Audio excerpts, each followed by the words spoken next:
Welcome to Smells Like Teen Parent, a podcast for adolescents and the adults who annoy them. In this episode, we are going to talk college applications, what it means to apply to college, what makes it hard, and what helps organize and distress your college app process. I have some recommendations about what adults can do to help or hinder their teens in moving things along. You will hear from high school seniors themselves who are working on their essays right now. Wow, I'm actually getting to really grow up. I'm no longer just a little kid. I don't have to look at all the high schoolers and be like, wow, I want to be like that one day. I am like that now. And Christy Franz, the owner of Learning Studios, which is one of the most long-standing and established academic consulting companies in Silicon Valley. What is the college application process? And from that, students and parents start to find more space to have the deeper conversations, not just what college I'm going to go to, but who I'm going to be when I get to college. Yeah. But first, a little housekeeping, because if nothing else, we're excellent housekeepers. I just wanted to thank all who listened and downloaded the first episode of Smells Like Teen Parent. I am so appreciative. You helped me reach 100 downloads. I also want to remind people to keep it coming. Anything you can do to help, write a review, download, and just spread the word. I'm invested in bringing you an informational and fun podcast, and your support enables me to transition to more regular production and cover more material that is relevant to you. You can email me at smellsliketeenparent@gmail.com. This episode is brought to you by Metagood. Metagood, it's just kindness for your skin. It's made in small batches and inspired by love and nature. 100% clean beauty and 100% women-owned. I love their lip balm pack. That can get you started.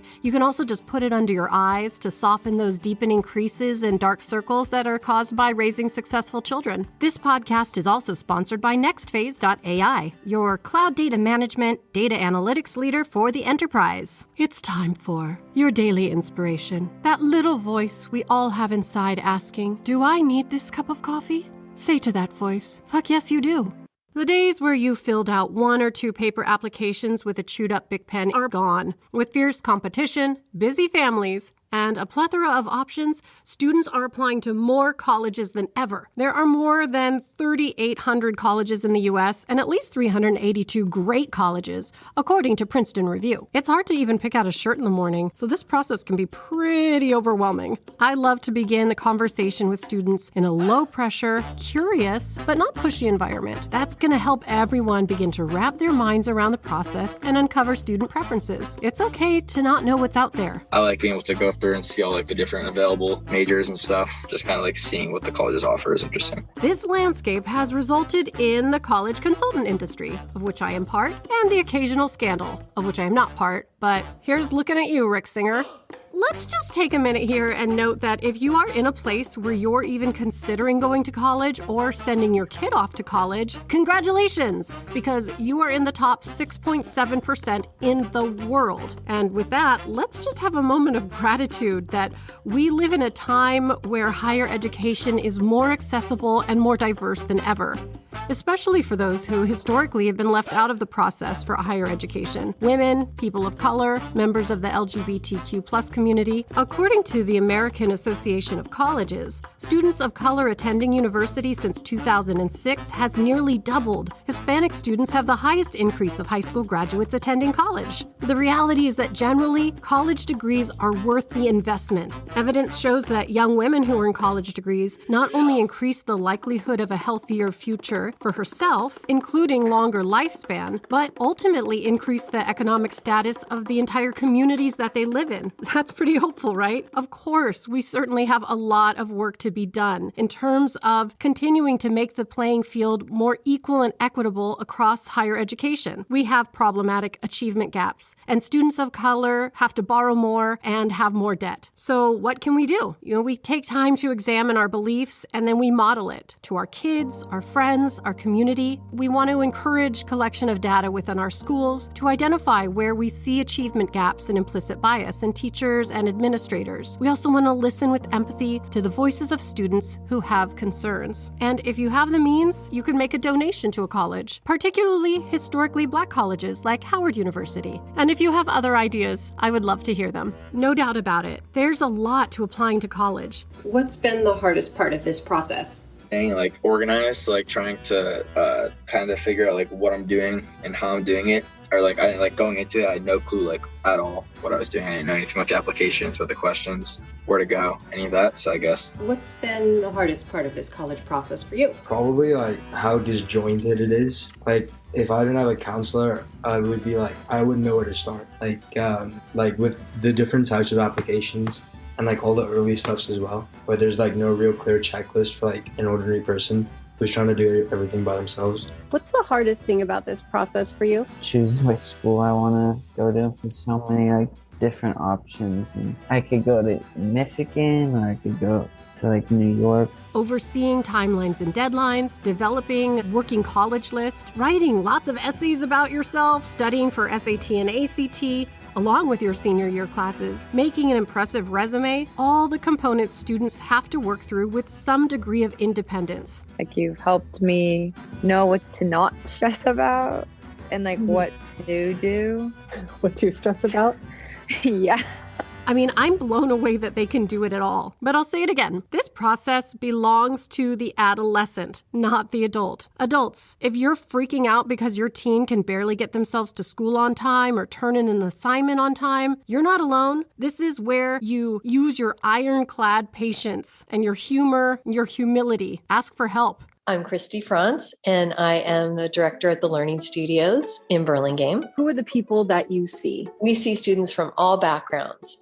Students who are just getting interested in education, students that are already high achievers but want to put things into perspective, who want to make better choices for themselves, or at least know that they have a choice. Students who are looking for what's something I could do that I'm interested in, that I have no idea that's out there for me to join, to develop. Fundamentally, the college application process is about this moment, perhaps the first big moment where adolescents are showing to the world, in the form of college admissions teams, who they are, what they value, and how they plan on contributing to society. I try to positively contribute to group efforts in the leadership arena by making sure I'm always available to help where it's needed. Whether it's serving food to students or cleaning up what needs to be cleaned, and just making sure that no one's left alone. I think there's often a misplaced emphasis on prioritizing achievement in the form of stats. Here's what Christy Franz, CEO of Learning Studios, has to say. I really love the writing process. I don't see this as a chore, and it can be for the students initially, but I see it as a rite of passage. Students come to know things they didn't know before, and they come from inside, and I love that. And then I was too hard on myself for a while, and now it's just I'm just rolling with the punches now. I'm a huge social creature. I love talking to people. I didn't actually realize that as much as I kind of do now, but I just really like talking to people. It's a big thing I really enjoy doing. And you want to leave it to your kid, but some teens need a push to the finish line or a reminder that they can apply to a top school because they've worked hard. As an academic consultant for 15 years, all sorts of students have come through my door or my Zoom meetings. And when families begin the college process, you might find that there's a bunch of uninvited guests joining you. Fear, guilt, anger, shame, ego, craving, and underneath it all, the vulnerability of love.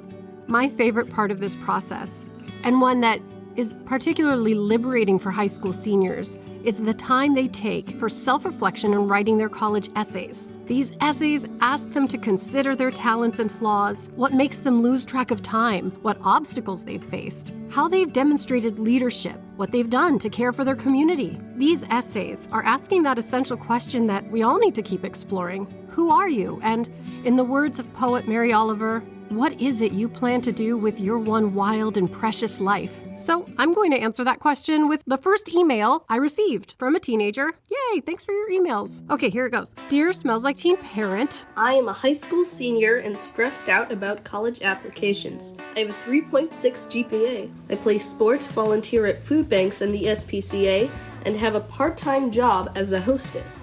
Compared to my friends with higher grades or more interesting backgrounds, I don't feel like I've done anything special. My parents don't know anything. My English teacher is making us write our college essays. How do I stand out? From Gina.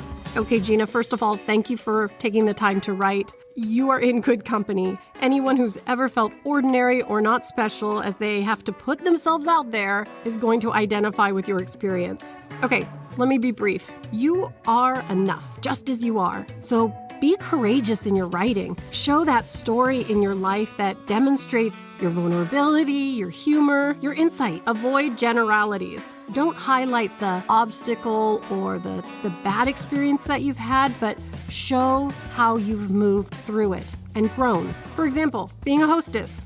Oh my gosh, what a great subject for writing. So many bizarro examples of what you can observe in human nature and how it makes you reflect on your own choices and values. Again, you're enough just as you are. Good luck. Okay, adults and caregivers, this section is for you. So Christy, along with college counseling and academic support, what do you see parents need reassurance with? The steps for college are one thing, but what's in the room is, did I do enough for my child to this point? Am I going to discover in this meeting that I messed up and didn't guide him or her to take the, quote, right courses? Have we missed opportunities? And maybe always that we missed something. I was just talking to my friend today. She just sent her kid to first grade. And she's like, I just watched him walk in to school and I realized his pants are too big and he's clutching his pants. And I hope his pants don't fall down on the first day of school. Like, we're gonna miss a little bit here and there. I'm just gonna be real honest with what in my experience works and does not work. Okay, do this. 1, allow your teen to lead the process. How involved have your parents been in your college process? No, they've been good. They've allowed me to pretty much have my own freedom with it and apply to where I want. And pretty much given you free reign with how we approach this. Both of my parents didn't go to high school or like do their like undergrad schooling here, so they didn't really have to go through the process I am. So they're even more out of the loop to begin with. Encourage them to ask other adults and peers for support. There are abundant resources out there, free online advice and guidance, the Essay Guy and College Vine, your teachers at school, and reputable college consultants. Get references, ask around. People are talking. You don't have to be a genius to get through high school or life, but you do have to show up. Let them set small goals for themselves.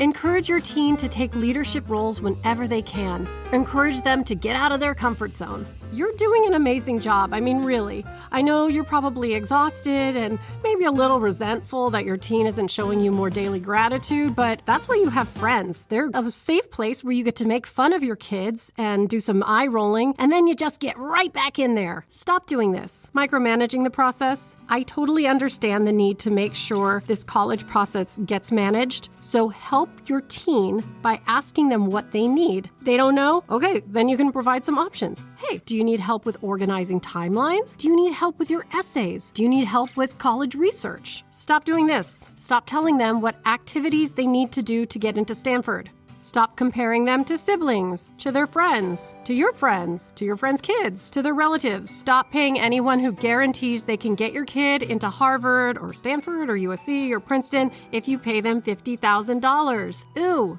No, don't do that. Stop using community college as a threat. Community college is awesome. There's so many options, and it's affordable. Just a shout out to James. You're almost through the tunnel. Hang in there. Let's hear some more from Christy Franz, CEO of Learning Studios, who has been bringing out the best in students for 20 years, and more if you count her work as an English teacher. This whole thing is on the edge, and that's why I always take this process back to a rite of passage. It's like in a deep unconscious way, they're in this little crucible and they're going to have their own thing. We need to let them sort of heat up and transform. How do we provide that space where they can just do that and they know we're not going to interfere, but we're going to be there to witness? I mean, in a way, that's what we do here. So I'm asking you, my student, what keeps you going through this? I know it's not easy, and I know you are balancing your schoolwork and your extracurriculars and now this college process, and you've gone through some difficult stuff. How do you keep going? What drives you? There are things I want to achieve in my life, and one of the ways to do that is to focus on school and focus on achieving what I need to reach the next level, because I know what I want, and I know that I have to take all these steps to get to where I want to be. Well, that wraps up our episode. Thank you again for listening. If you enjoyed this episode, I ask that you download this podcast and write a friendly review. Join us next time for an episode on what really makes a successful adolescent. Do they have to be clean? Do they have to get A's? Do they have to be nice to their parents? And how do adolescents define success for themselves? This episode is once again brought to you by the brilliance at nextphase.ai, your partner in data enterprise transformation. May you be safe, may you be healthy, may you be free from suffering, and don't forget to wear sunscreen every day.